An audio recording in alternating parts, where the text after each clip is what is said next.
Dalam nama Bapa dan Putra dan Roh Kudus, amin. Bapak Ibu yang terkasih dalam Kristus, sekarang kita bicara tentang perjanjian lama, tentang Elia dan seorang janda di Sarfat.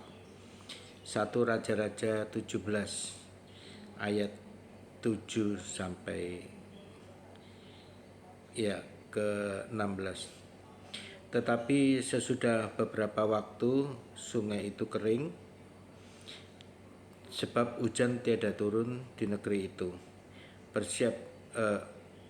Bersiaplah, pergilah ke Sarfat yang termasuk wilayah Sidon, dan diamlah di sana. Kemudian ketahuilah, aku telah memerintahkan seorang janda untuk memberi kamu makan. Sesudah itu ia bersiap lalu pergi ke Sarfat. Nabi Elia, Tuhan berkata kepada Nabi Elia untuk pergi ke Sarfat karena hujan tidak turun selama 3,5 tahun dan semua sungai menjadi kering. Tuhan memberitahu Elia bahwa ada seorang di Sarfat yang akan memberi kamu makan. Nah, ternyata di Sarfat itu yang dijumpai adalah seorang janda yang sangat miskin. Sesudah itu ia bersiap lalu pergi ke Sarfat. Setelah sampai ke pintu gerbang kota itu, tampaklah di sana seorang janda sedang mengumpulkan kayu api.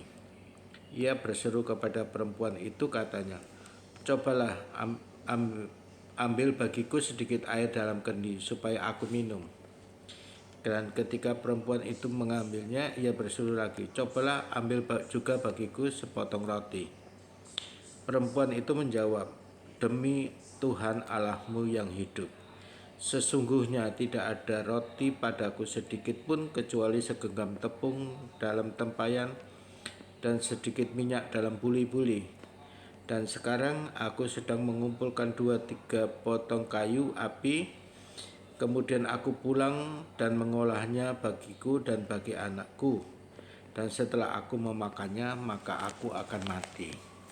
Tetapi Elia berkata kepadanya, "Jangan takut, pulanglah, berbuatlah seperti yang kau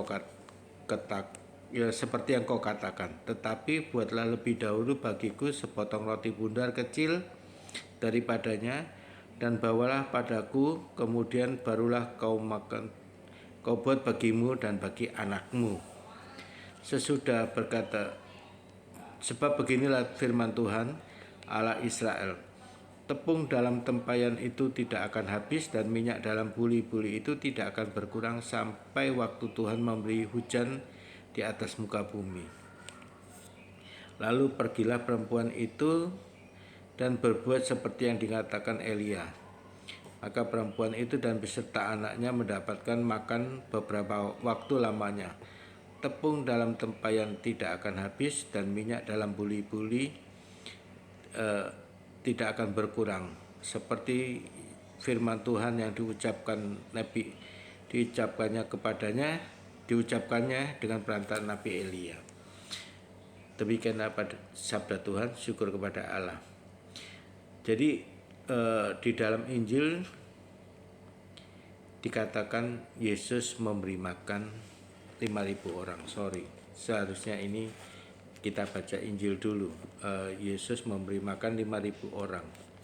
Jadi saat itu Yesus berkhotbah sampai malam. Kemudian saat malam dikatakan kamu harus memberi mereka makan. Yesus berkata kepada murid-muridnya. Tetapi murid itu berkata kepada Yesus, "Hanya ada satu anak yang mempunyai 2 roti dan 5 roti dan 2 ekor ikan. 2 ikan dan 5 roti ya." Kemudian jumlah itu sangat sedikit dan tidak mungkin untuk memberi makan 5.000 orang laki-laki di situ. Sangat banyak orang yang ingin mendengarkan Yesus berkhotbah, pengajaran-pengajaran Yesus. Begitu banyak orang yang mengikuti dia sampai malam, dan orang-orang ini kelaparan. Tetapi Yesus mengatakan, suruh mereka untuk duduk berkelompok-kelompok, kemudian Yesus berdoa lalu memecah-mecah roti dan diberikan kepada 5.000 orang laki-laki, belum terhitung wanita dan anak-anak. Karena menurut orang Yahudi yang bisa dihitung manusia itu ya laki-laki itu, bukan wanita dan bukan anak-anak juga. Nah, setelah dibagi-bagikan ternyata cukup untuk mereka semua, bahkan ada lebih 12 bakul. Jadi 5 roti dan 2 ikan bisa untuk 5.000 orang laki-laki, belum terhitung wanita dan anak-anak, dan ada sisa 12 bakul. Nah, di situ dikatakan bahwa ya, semua yang berasal dari Tuhan itu cukup.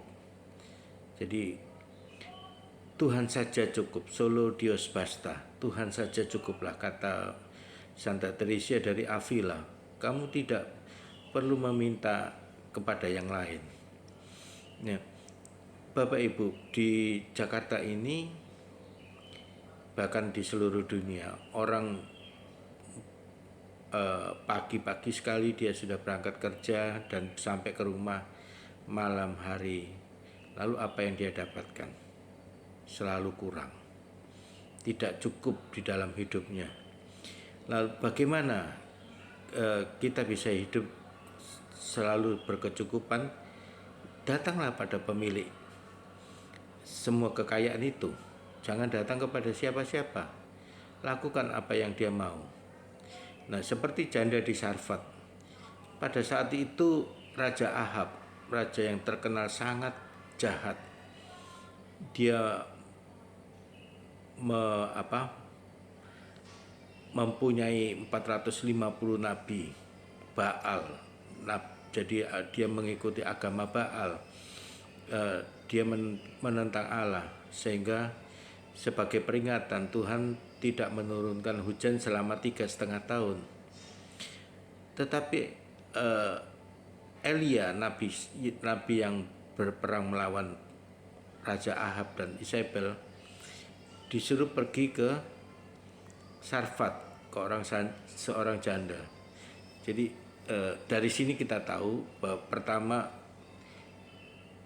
pada saat kamu miskin, kamu tidak punya apa-apa, seringkali terjadi bahwa orang yang pertama kali menolong kamu adalah orang-orang miskin juga. Supaya nyata bahwa itu perbuatan Allah, bukan karena orang itu. Orang yang menolong kamu itu sama miskinnya dengan kamu. Seperti yang terjadi di janda di Sarfat. Dikatakan, Elia mengatakan, beri aku minum. Dikasih minum di dalam kendinya. Lalu beri aku roti. Janda di Sarfat itu bilang, aku cuma punya segenggam tepung dan sedikit minyak dalam buli-buli. Aku akan mengolah menjadi roti, aku akan makan dengan anakku, setelah itu aku akan mati karena tidak punya apa-apa lagi untuk dimakan. Tetapi Elia mengatakan, berikan aku lebih dahulu sepotong roti kecil, baru sisanya untuk kamu dan anakmu. Ini kurang ajar memang. Tapi inilah pelajaran kasih, bahwa ketika kamu memberikan dari kekuranganmu, itu adalah cinta kasih. Jadi kalau kamu punya 1 miliar, kamu berikan ke orang miskin Rp1.000 atau Rp2.000, itu bukan cinta kasih. Itu sudah biasa. Tetapi ketika kamu tidak memiliki apa-apa dan kamu memberikan seluruhnya dari kekuranganmu untuk menolong orang, itulah cinta kasih. Dan apa yang terjadi, bahwa tepung di dalam tempayan tidak pernah berkurang, minyak di dalam buli-buli tidak pernah habis. Artinya bahwa Tuhan memberi makanan cukup untuk janda itu, anaknya, dan Nabi Elia selama 3,5 tahun, selama tidak turun hujan. Jadi ketika kamu ingin hidup cukup, pergilah kepada Tuhan. Solo Dios basta, Tuhan saja cukuplah. Karena Dia memiliki seluruh alam semesta ini. Maka hidupmu seperti pohon di tepi sungai yang selalu hijau, selalu berbuah dan tidak pernah mengalami kekeringan. Jadi rubah ini. Kalau kamu ingin hidup secara cukup, sejahtera, jangan mengikuti dunia. Karena kalau kamu mengikuti dunia, ya sudah, hidupmu tidak pernah kecukupan. Kamu selalu kurang dan kamu hidup dalam kedaginganmu juga. Nah, tidak ada sukacita di situ, tidak ada damai sejahtera. Pergilah ke orang-orang miskin, bantulah dia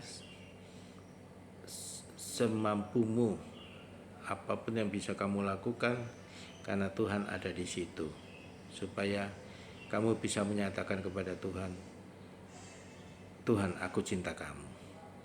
Dan ketika kamu melakukan apa yang Tuhan mau, maka tepung di dalam tempayan tidak pernah berkurang, minyak dalam buli-bulimu tidak pernah habis, dan seluruh hidupmu dipenuhi dan dicukupi oleh Tuhan Allah. Nah, ada satu cerita lagi di sini. Di dalam Injil dikatakan ada seorang yang menggali tanah, lalu dia menemukan harta karun yang luar biasa mahalnya di situ. Lalu dia menutup harta itu, menutup kembali dengan tanah yang dia gali. Lalu dia pulang, dia jual semua miliknya untuk membeli tanah itu, karena di dalam tanah itu ada harta karun. Nah, di sini dikatakan bahwa dia harus menjual seluruh miliknya. Jadi ketika kamu mau mengikuti Yesus, Yesus mengatakan, ikutilah aku. Kamu harus memikul salib, menyangkal diri, dan mengikuti aku. Itu artinya kamu mengikuti Yesus. Jadi menyangkal diri ini adalah sesuatu yang sangat penting. Memikul salib memang iya. Jadi kamu tidak perlu bersungut-sungut dengan semua penderitaanmu di dunia ini. Pikul aja. Nah, menyangkal diri artinya adalah seperti yang diceritakan tadi, dia pulang menjual segala miliknya untuk membeli tanah itu. Jadi semua kelekatanmu buang saja. Baru dari situ kamu bisa mengikuti Yesus. Itu artinya menyangkal diri. Semua kelekatanmu buang saja. Kalau dulu kamu hidup untuk aku, dan aku, maka sekarang ketika kamu berubah, kamu tidak lagi memikirkan tentang aku, karena semua yang kebutuhanmu akan dicukupi oleh Allah dan tidak pernah berkekurangan. Jadi itulah intinya, bahwa semuanya adalah milik Allah dan harus digunakan untuk kemuliaan Allah. Kemuliaan kepada Bapa dan Putra dan Roh Kudus, seperti pada permulaan, sekarang, selalu, dan sepanjang segala abad. Amin. Dalam nama Bapa dan Putra dan Roh Kudus. Amin.